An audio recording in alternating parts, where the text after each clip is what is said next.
Hey guys, welcome to another video on the Inside Spurs channel. Hope you're still enjoying your Friday. I had planned to go live, but there were some technical issues, and I can't lie, it's been a long day, and I couldn't really muster the energy to try and fix all of them. Okay, so apologies on that front.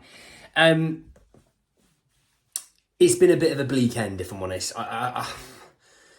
We are now, as I'm recording this, because obviously there's not everyone is from the UK. To let you know the UK time, the window finishes at 11 p.m.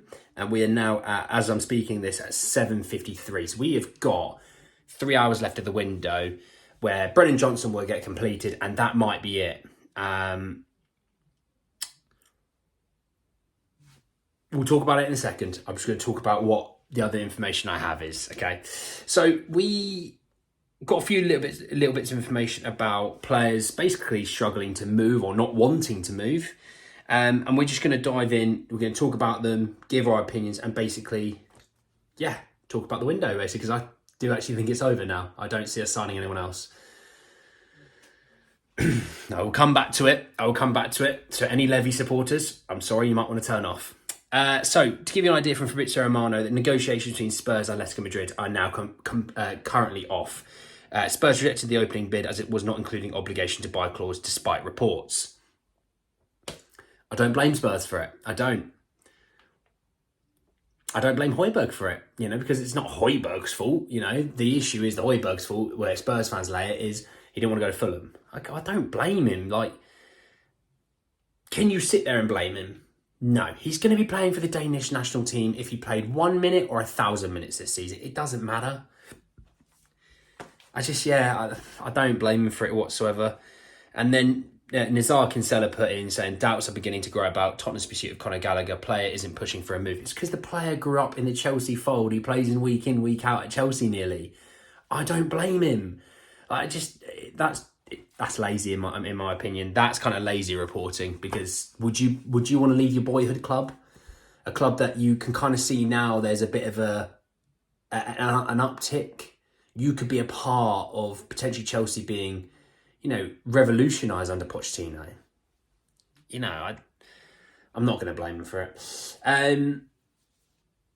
Bit of a shame, really. I think a lot of us, we did want Gallagher. We saw Højbjerg as funding a lot of the Gallagher move. And Gallagher at least suits the system. I think Højbjerg has his benefits, but it doesn't have his benefits when we're drawing or we're losing, basically. So the only time he has his benefits is when we're winning. Because when you look at it, when you've got the midfield three that's starting at the moment, who are Maddison on the left, Sarr on the right, Basuma at the 6, they're all very far clear of Højbjerg. It seems to be Skip is also quite in there as well. Lo Celso is the creative player, so Lo Celso, if Maddison gets injured, he's going to be ahead of Skip and Højbjerg, so he's going to be probably 4th on the list. And you've got Bentancur to come back. So Højbjerg, at absolute best, is 6th midfielder for us. 7th even, potentially. He just doesn't suit the style of play. And that's not to say he's a bad player, and I'm not saying that whatsoever, because I know some people go, oh, you think he's a bad player. Not a bad player. He just does not suit this system. So, unfortunately, when we try and sell him next summer, we'll only get about 20 million at most, because this was the summer to try and cash in on him. And he didn't want to leave for Fulham, and that's fair enough. And Atletico Madrid didn't want to actually put any real money tied towards him, because they don't really trust him, because they think they've already got that sort of player already at the club. And that's the way I would have looked at it if I was Pierre Højbjerg. If Atletico Madrid really wanted me, they'd have come and got me and would have done all they could to come and get me. But they didn't. Anyway, an update on Davinson Sanchez, by the way. PSV are still pushing to sign Sanchez before the window shuts. The club have scheduled a medical in the event that any agreement can be reached to sign the centre-back. That's from Voetbal International, not football. Voetbal. He's not going. 3 hours left of the window to try and sign a replacement for Sanchez. Do you think he's going? No, not at all. Not at all. I think that one's a dead rubber. We'll move on from that one. The others that I want to talk about is the players that supposedly are supposed to have been told to leave and they haven't left. This is probably going to ruffle some feathers. So a little while ago, Charlie Eccleshare put out that Dyer's unlikely to leave. He then followed it up saying Daniel Levy had been hoping to move the defender on as he only has one left on his contract.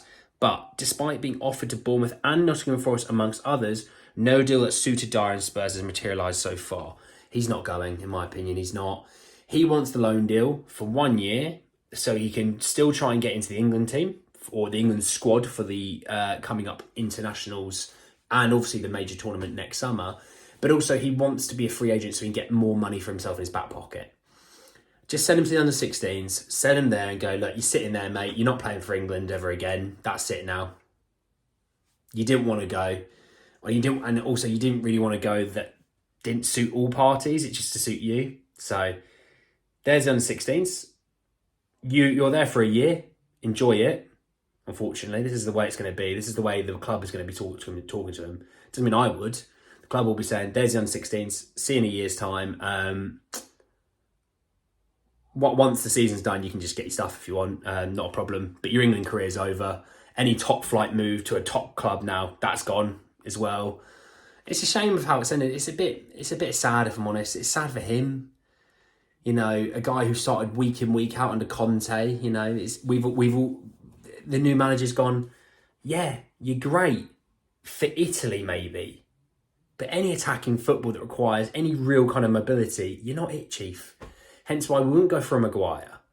You know, Maguire's not that. He's just not that. Maguire is a low-line defending player, same as Eric Dyer. So, hey-ho, that is what it is. We'll move on from him.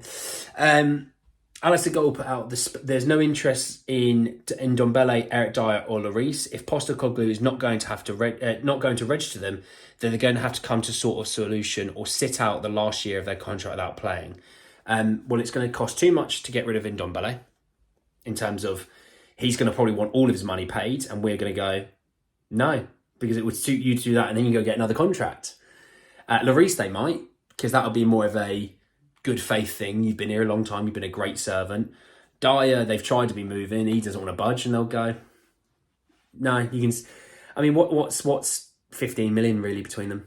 Between Ndombele and Dyer? I say, look, you can go to under 15s, you can go to under 14s or under 16s, whatever it is. We'll see you in a year. Unless you can go find yourself and move to Saudi Arabia. Which Ndombele, I would have thought they would have been all over Ndombele. It's just one of those weird signings I thought they would have been all over, but hey. Let's talk about the window as a whole, because I don't think anything else is happening now. Because Dyer's not leaving, because Sanchez isn't going to be leaving, I don't see Lloyd Kelly coming in. It'll be a day where we sat there and went, we need 3 in, we need to get rid of 6. We got rid of Reguilon, Tanganga, and we brought in Brennan Johnson. That's not good enough.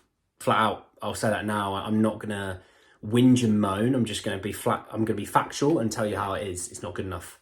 The business that was left this late into the window isn't good enough. We've had multiple reports telling us that Brennan Johnson was always Ange Postecoglou's number 1 signing. That was the guy that he wanted for his attack, and it took months to do. It's not good enough. All of it is not good enough. A manager who is new should have been backed completely from the start. He knew what he wanted from the start. We should have just been going out there to get him and then going, right, now we spend all our energy just getting players out the door. Financial fair play is not an issue. We were always going to move on for people like Lloris. We were always going to move on for people like Ndombele, if I'm honest, because Postecoglou likes respectful human beings that are on time, that come up to their job. You know, if you're working 9 till 5, you don't rock up for 9:30, do you? No, you turn up for like 8:50, 8:55. You're there a few minutes early, because if you turn up at 9, bosses go, oh, you're late. But this falls directly on you know who, and he's done. Everyone was like, look at that, Van der Ven. Oh, that took forever to do. Oh, he's got Maddison. You've been working on it for over a year. Oh, I got Vicario. That was Paratici's all work. Oh, I got Solomon. He was a free. So when you sit there, you think, oh, that was underwhelming. And I'm going to be honest, it was underwhelming. The players out is even worse. You know, we sold our best player. And what did we do? We brought Brennan Johnson in to replace him. Now, I like Brennan Johnson, but he's not Harry Kane. Now, if he ever turns out to be a Harry Kane, happy days. Whoa. But Harry Kane is a world-class number 9. There's not many around, really. One just left Real Madrid. One's at Barcelona. You got this fella, Harry. You got Kylian. You got Haaland. And after that, you've got projects. But you only have a certain few that are genuine world-class. So we sold our best ever player. Well, one of our best ever players, depending on who you ask. We sold him for a big chunk of money, £86 million, and it was 100 million guaranteed, rising up to 120 million. From there, we're now looking at going, right, so what have we done with that money? The answer is we haven't done a lot with it, okay? We've gotten rid of Winks. Good, we needed to get rid of Winks. We obviously then had the situation where we'd been looking to get rid of Reguilon the whole time. We sent him on loan to Man United for the year. We then obviously were looking to move on Tanganga. We then moved him to Germany and obviously to Augsburg. Fair enough. He's been wanted by so many different clubs all summer. We moved the easy ones, if I'm honest. Reguilon was never Man United's first choice. We were lucky that Cucurella in Chelsea's situation turned. Otherwise, we'd have been stuck with Reguilon as well. And that's the thing we all need to realise. This window was really underwhelming. If I had to sum this window up in a out of 10, 1 being low, 10 being what a summer, I would give this a 6 at maximum. I'd even consider giving it a 5, 5.5, because all the while, yes, you brought in a new number 1 who I like Vicario. You brought in a centre-half that I really like Van der Ven. Madders is fantastic, right? Brilliant. Desi Adogi's not a new signing, so I'm not counting him. Okay, so that's nothing to do with this window. So don't people think that it is, because it's not. That was a Conte signing. That wasn't an Apostologlu guy, right? So before anyone gives me any grief on that. Solomon is on the bench. We haven't seen a lot of him, so let's wait and see on him. But he looks an all right player.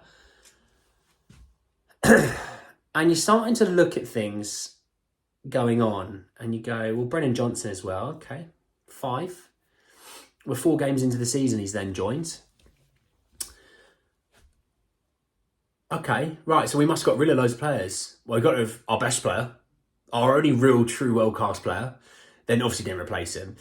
We also got rid of Harry Winks for 10 million. Oh, that's a good bit of business. Yeah, but that was only because we were going for Maddison. Okay, right, yeah. We got rid of Reguilon. Oh, did we sell him? No, he's gone on loan to the year for Man United. Right. Oh, and we loaned out Tanganga, loan with an obligation option, but it can become an obligation to buy. Okay, so anything else? Diane? No? No, they're refusing to leave, or we didn't really try and push them out the door well enough.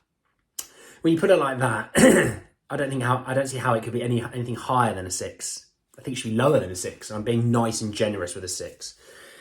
But hey, that is the way we're going to be working. I see January being a busy window, because January is always a fairly busy window for Spurs. But right at the end of the month, it's not something that we're going to be doing a lot of business at the start. So don't think we are. It'll be right at the end of the month, and we're scraping the bottom of the barrel like we normally do. We don't ever learn. Anyway, guys, that's the end of the video. I hope you did enjoy it. Drop a like on the video if you did. Hit me in the comment section below around your thoughts about this window, around your thoughts about the debacle of this last day, and how much of a whimper we've gone out on. Let me know below. We'll always be positive, and I'll sum up with a bit of positivity. We've got Postecoglou. We play good football. We do actually have an okay starting 11. It's not all bad. I know the cup result. I know that before one of you jumps down my throat. Oh, cup result. I know it sucks. I know, but it's one game of football. All right. Life does go on. All right. This is going to take time to rebuild us. I know that. But we should have gotten rid of more than what we should have. That is a fact, in my opinion. 3 months. 3 months.